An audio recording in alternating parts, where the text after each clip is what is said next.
Hello, everybody. Hope you're all doing good today. This is Will Butter here. I've been meaning to share my personal story for quite a long time now, but I'm going to do it now. I'm finally getting around to telling you my story. This is actually my suicide story. Yep, that's right. My suicide story. You're probably shocked because you probably never thought of me as like some sort of depressed, sad, like suicidal person. Because I did very well at hiding my sad state and depressive state on my channel anyway. Since my first channel, White with Blue.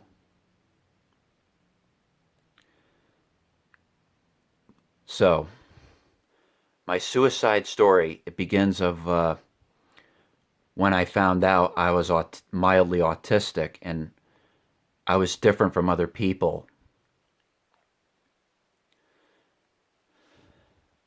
You know, you find out about this, you feel like, how you fit in with other people, how you fit in with the rest of the world. If you're mentally disabled, like you have a neurological disorder, autism, etc.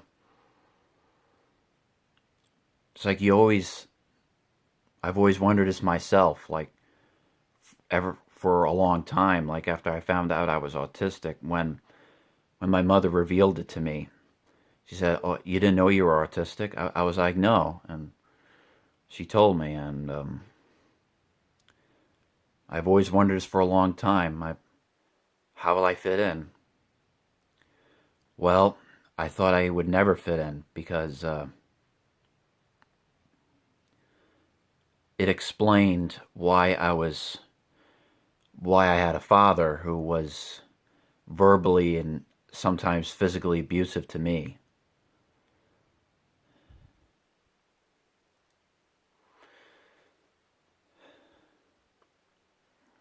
It's a little hard for me to explain. Just bear with me, okay?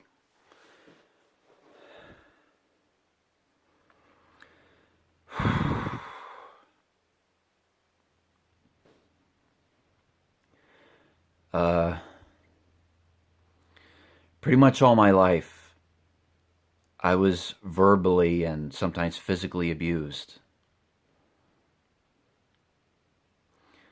And I was, I did my research and I, uh, I was raised. I've gone through physical and verbal abuse pretty much all my life, and by a father who, due to research, is suffering from obsessive compulsive personality disorder, and also possibly very strong possibility from narcissistic personality disorder, and he, you know, because of a mind like that, he was expecting a perfect, smart son, like who has absolutely no flaws. But I believe when the doctors told my parents that I was diagnosed at around age 2. I was 2 years old. I was diagnosed with PDD-NOS autism, a mild form of autism, and then I believe my father was like, "What? What the hell's autism? What is that?" It's like it's like that's the problem, like there was no explanation about how it functions, about what is the limitations the child may face, and there's no there. Like I was born in 1992, so this is around 1994. I was 2 years old. I was in 1994, and there was still there was still no cause of autism. Like nobody ever found cause of autism. This was 1994. There was no answers of what causes autism, and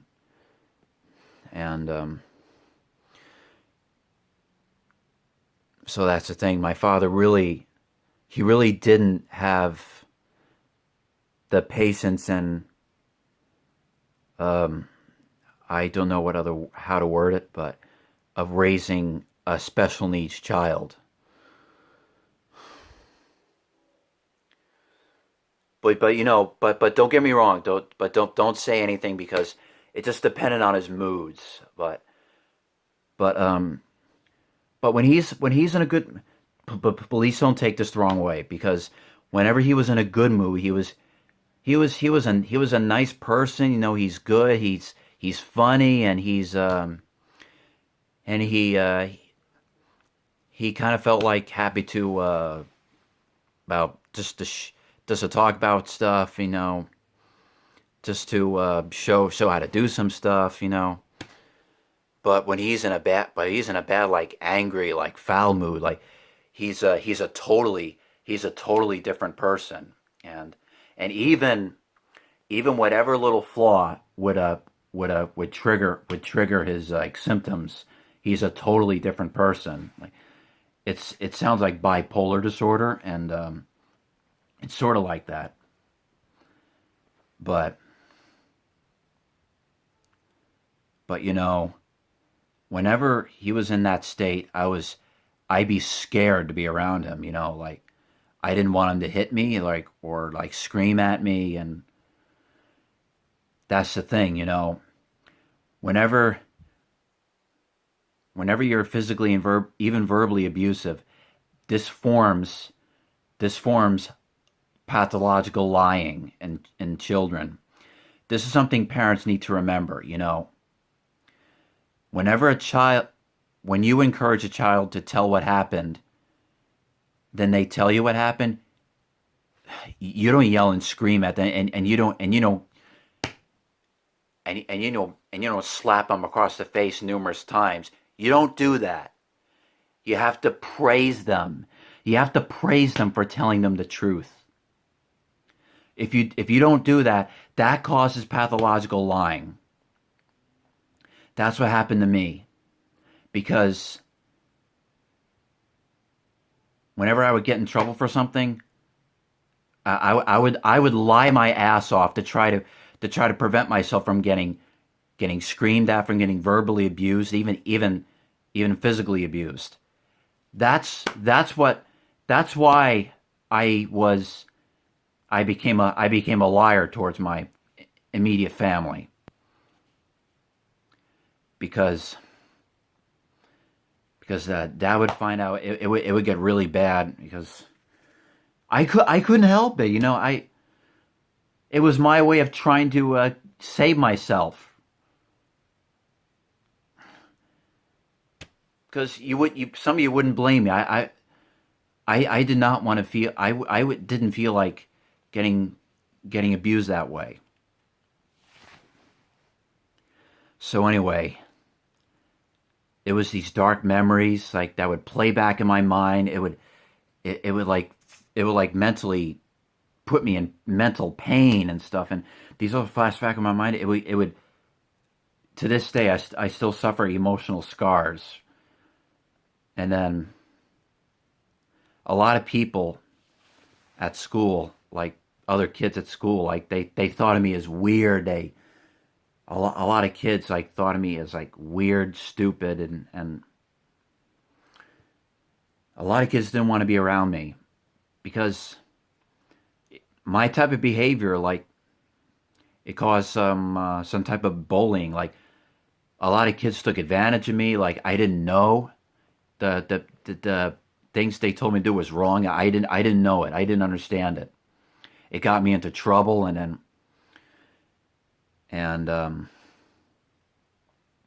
it was around 2010. I was 17 years old, going on 18, and then I turned 18, and then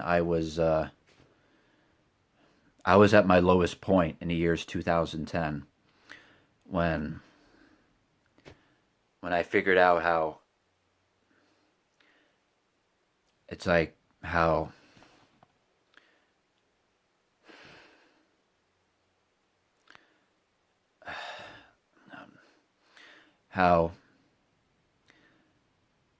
people like thought of me as weird, but there were some people who liked me, but not a lot.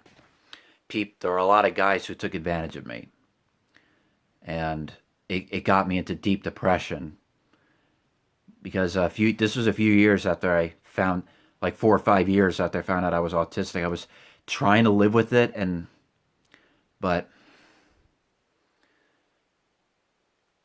I found out, I realized I probably would never fit in. It's like it it played back the memories of how the verbal abuse like my father gave me. Like it's like the hurting words. He told me, "You'll never make it in life. You will never fit in. You can never make it through life. You be a lazy ass bum, like you be a lazy ass retard." That was one of the words that really hurt me bad. It's like you are a worthless fucking retard. He'd be calling me those names, and those play back in my mind. I believe that those words like hurt more than the physical abuse I went through.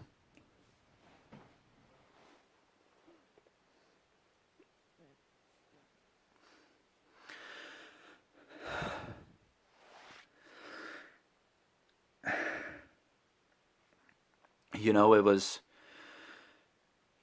2010. It was the lowest point in my life. I felt like I wasn't worth it. I like it's like even the dad told me like, hey, those people, they're not your friends. Like he would tell me I have no friends, and I know a lot of people who liked me, and just I'm getting emotional just thinking about it.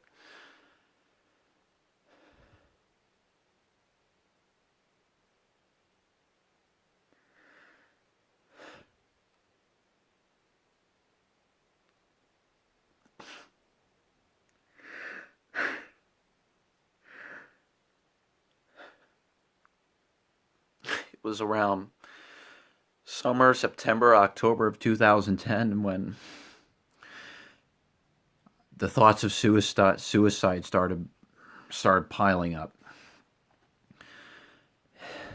It was I had it pretty much well planned out. I wanted to take a gun and write a suicide note. I wanted to write a suicide note and put it on my bedroom door, and I have a BB gun right here to demonstrate.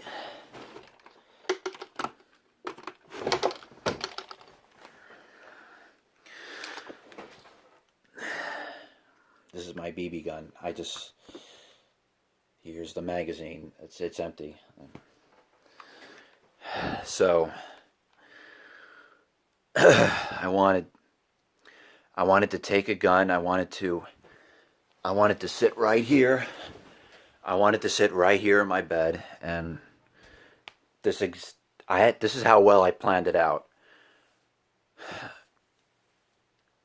I wanted to. This is my exact spot I wanted to sit at, and I wanted my parts of my suicide note to say, mostly to my father, like saying, "Can't you understand all the pain you put me through, and you see what you did to me? How you really fucked me up bad?"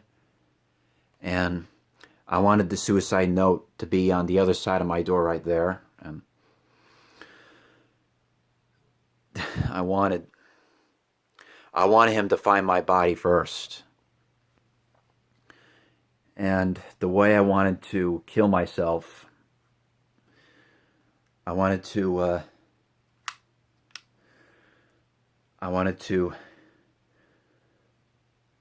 put a bullet right here, right above between my eyes and my forehead. Then I wanted the blood.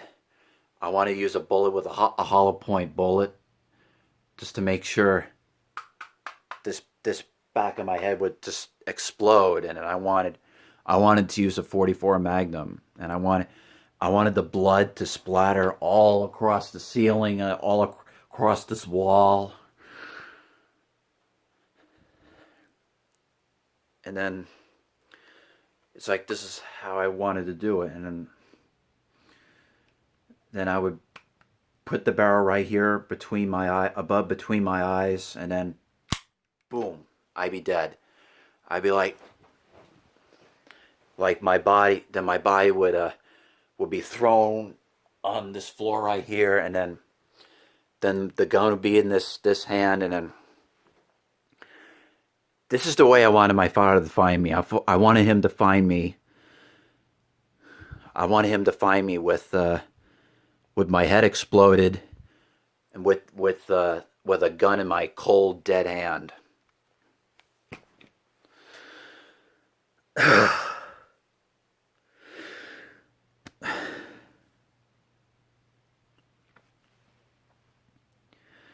You know, this is how I wanted him to find me. Because I believe that a child was a gift from God, and I believe that it was God's punishment to him. Like, it was God's gift to him, and he abused it, and I believe that he should be punished by having his gift taken away from him.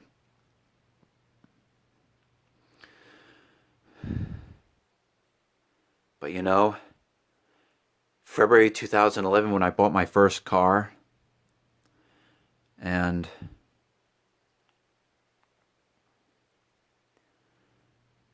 then it was that car that sort of like gave me the faith, the strength to hold on, to tell me that I am worth living, when I strongly believed, or sort of knew, I was not worth living. It's like when I had these crazy thoughts in my mind saying, why am I here? Why am I autistic? Why am I different from the others? What's the point of me being here? I have no reason to be here. I have no reason to go on. But it was not only my car, and then I named Katie. It was the car. Even my current one, my 1985 Mustang called Katie 2. Even this car, like, the name Katie gives me,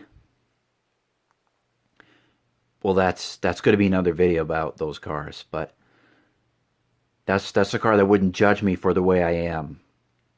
But it was not only the car, but it was also Lady Gaga's song, Born This Way. There was a couple of other songs, like Mariah Carey's Hero. That was one of the songs, but that was a major song that actually gave me the strength to hold on. But it's not just that song. It was Lady Gaga's song, Born This Way. That song gave me a reason to go on. Even some new people I met, good people who understood me, who gave me strength and hope. Even watching Lady Gaga's concert footage, even some heartbreaking ones of how kind she is towards her fans, her words of wisdom, her understanding for people of any religious belief, of gay, lesbian, who are mentally ill, who have neurological disorders. Lady Gaga is one of the main reasons why I'm still here. Her one song, Born This Way, even her personally. Lady Gaga saved my life. She saved me from committing suicide.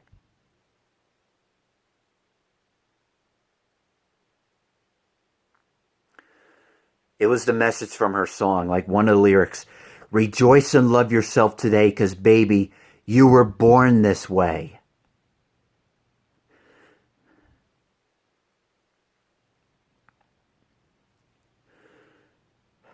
So I am forever grateful to this day. I did face a lot of challenges like throughout the years, but I had the strength to hold on, to be here.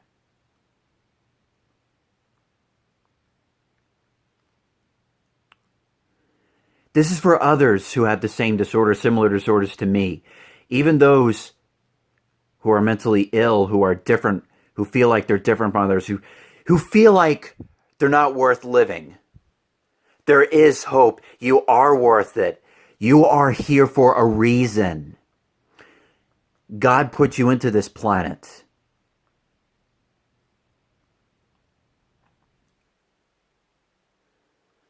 You are here for a reason. You were, whatever disorder, whatever you were born that way.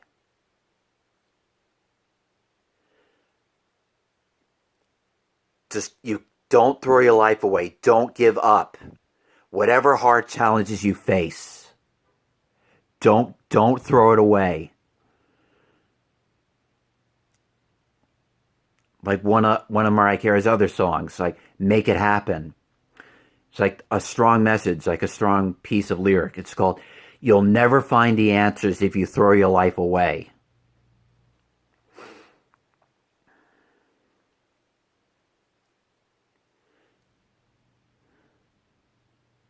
This is why I'm here. Lady Gaga is one of the main reasons. Even one of my two Mustangs I named Katie.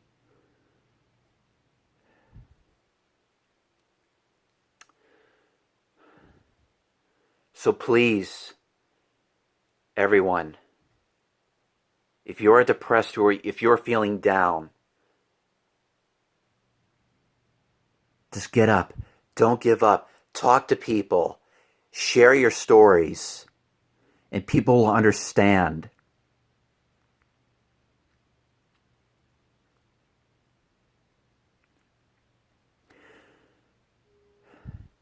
And for those of you who support me, who understand me, even from the very beginning of my channel, thank you very much from the bottom of my heart. You guys are one of the other reasons why I'm still here, who give me the reason to go on.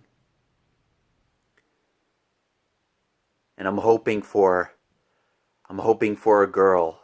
This is what I always want, a girl who would truly love me, who understands me, who will be there for me. This is something I've always wanted since I was a teen, but I never had a chance. That was one of the other reasons why I had a death wish.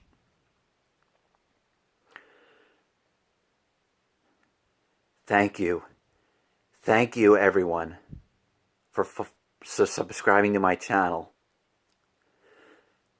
Thank you, everyone.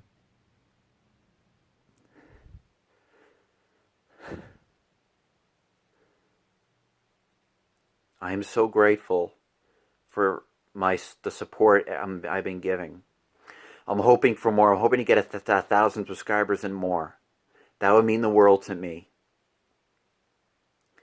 And Lady Gaga, your song Born This Way saved my life. I hope this video gets forwarded to you. I would try to share it to your Facebook page and your Instagram. Thank you, Lady Gaga.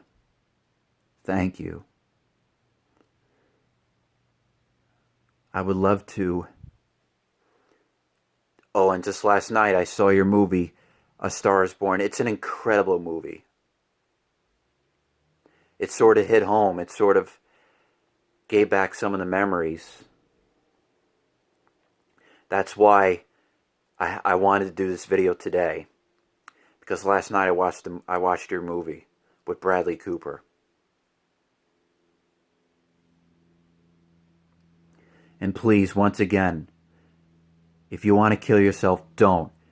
You are a reason. You have a reason to be here. Don't give up, okay? You were born this way. Thank you so much for watching. This is over 25 minutes now. Don't forget to subscribe to my channel. Don't forget to like this video. And please don't forget to always love.